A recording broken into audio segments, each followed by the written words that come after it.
fucking anxiety, dude. Just lay down. That'll be okay. Good afternoon, bunghole sniffers. Another exciting episode. I've been wanting to do this one for a little while. We have done a couple videos tonight, and I have done a wardrobe change for this video. I think I talked about this bottle in two other videos that said, screw it, we're doing it tonight. One of my all-time favorite distilleries, Willett, out of Bardstown, Kentucky. And we are doing the new small batch. It actually came out late last year, but these are still kind of out there, and I feel like a lot of people haven't tried them yet. And I think a great budget bourbon that gets you into the purple top realm for a good entry price. And these are not super hard to find now. They were kind of hard to find last year, and they're getting easier and more available now. Hi, Maisie. These are unfortunately 4 years old. Don't let that deter you. It does not taste 4 years old. Does have the Willett Family Estate logo on the front, and the back looks like other Willett Family Estate single barrels, but does not have like a barrel number or bottle number on it. There's no name tag for these. They're all batches. However, they do come in different proofs. This one is 126.4 proof or 63.2% alcohol by volume. And they are, on the label, it says hand-selected white oak barrels for 4 years, bottled at cask strength. These are all cask strength 4-year-old bourbons, at least 4-year-old. They are a blend, so there might be some older stuff in here. It does say rare release, handcrafted in Kentucky. Looks like a purple top. You walk into a store and you'd been looking for purple tops, this might excite you when you see it. And I feel like that's one of the concerns that people have with these, especially the longtime purple top fans, or the really serious people, I think, call them WFE, Willett Family Estate. That it kind of cheapens the quality of the rest of the single barrel line.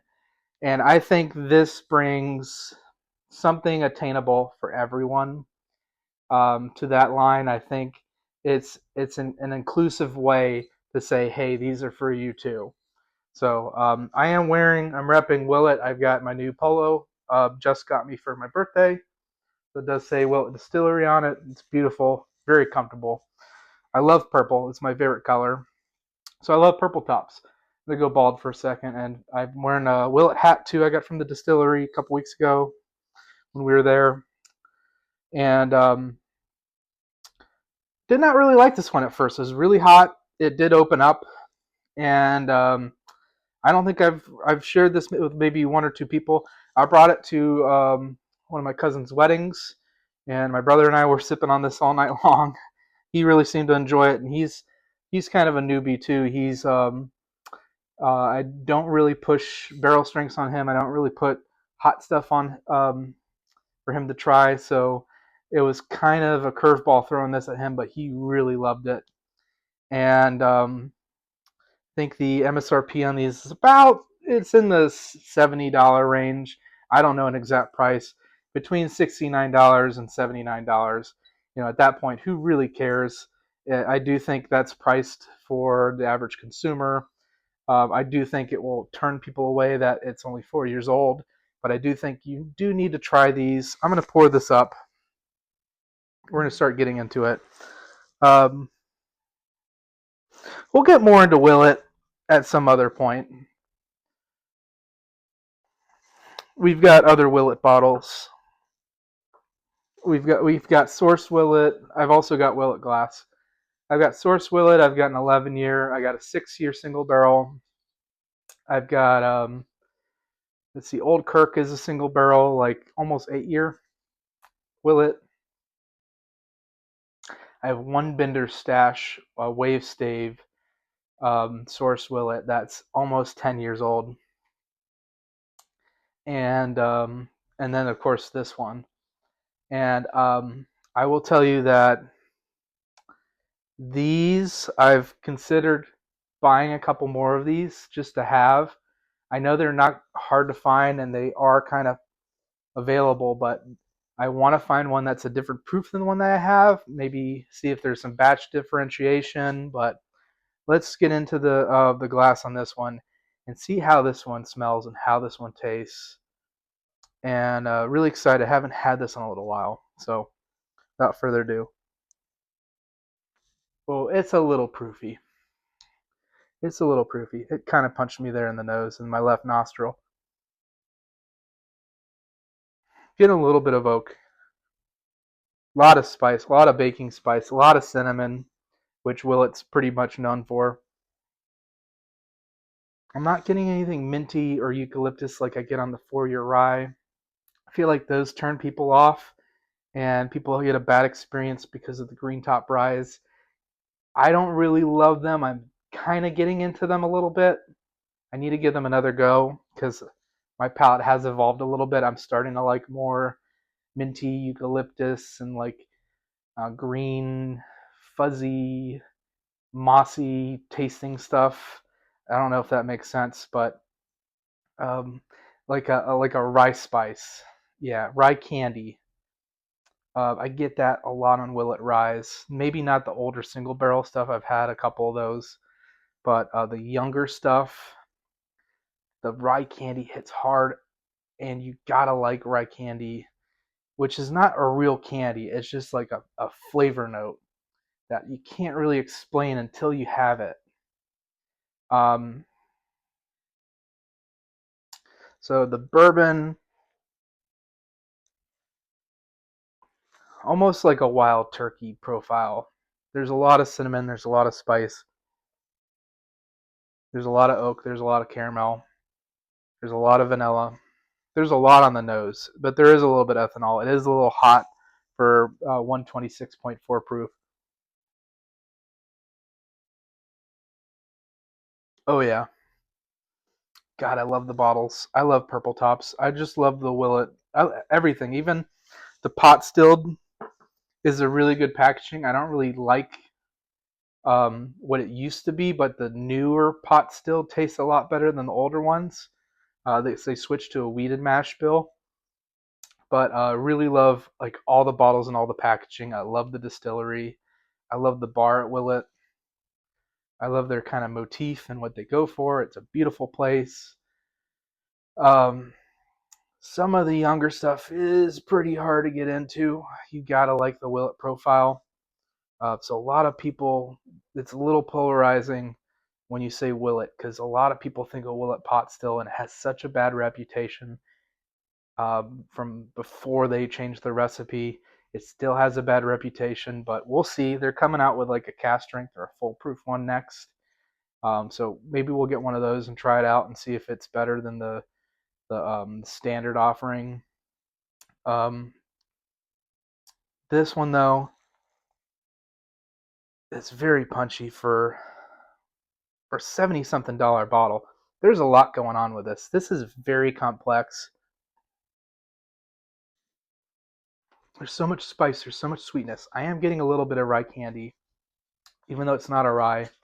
This I think is Willett's OG high rye mash bill, but I am getting a little bit of cherry. I think this is such a good bargain, and this is the bottle that either introduces you to Willett or turns you away from Willett. I think this is a good showcase of what Willett can be at such a low, young age, and the price is approachable. I think this tastes better than $70 bottle. This does not taste 4 years old. This tastes like 8 years old. Maybe not. I have a 6-year-old Willett single barrel that's slightly better. It's an amazing bottle. Definitely better than this one. But I mean, they're so close. And that's a $200 bottle. And this is a $70 bottle. So, you know, don't go dropping $400 or $500 on Willett purple tops or their green top rise or whatever until you try the 4-year small batches, because these are the same profile for so much cheaper. You might be satisfied with these alone. Um, so I think I will always have some kind of Willet at home, whether it's a single barrel or if it's one of these. I'm gonna guess because of the price and the availability, I'll probably always have one of these. But I think these get a lot of hate. I think people don't understand them, and I think people don't let these open up because the longer this has been sitting, like half empty for the past year, this has only gotten better. Which is kind of a, a foreshadowing. Like, you really have to commit to, I guess, opening a bottle and then not touching it for a year. But I do think I don't normally go to this, but when I'm in the mood for a Willet, I'm going to go for this over my 11-year, which I'm going to have for more special occasions. This is more, I can have Willet every single day or every single week. This is a great way to drink Purple Top more often if it's not within your budget, because they can get very expensive. The sourced Willets that are older are even harder to find and more expensive. Um, you know, yeah, this is for everybody. This is for the everyday sipper. This is a profile that I think you need to try. I really love this, and I was a Willet hater for so long. I have just recently turned the corner and become a Willet lover within the past couple years when I finally tried like a real purple top, a couple real purple tops, and realized, man, they know what they're doing and they're doing something different. And these are better than BTAC. Some of the best whiskey I've ever had has been Willett Purple Tops and Brook Hills and Source Stitzel. Um, so I will always try a Purple Top, especially for free if it's put in front of me, especially at like a bottle share or something like that. I'm going to be gravitating. I'm going to make sure I get a pour of that by the end of the night.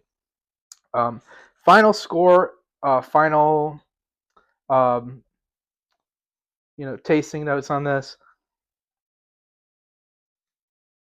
Like I said, cherry, oak, spices like vanilla, cinnamon, nutmeg. There's there's some like weird caramel and burnt sugary toffiness to it.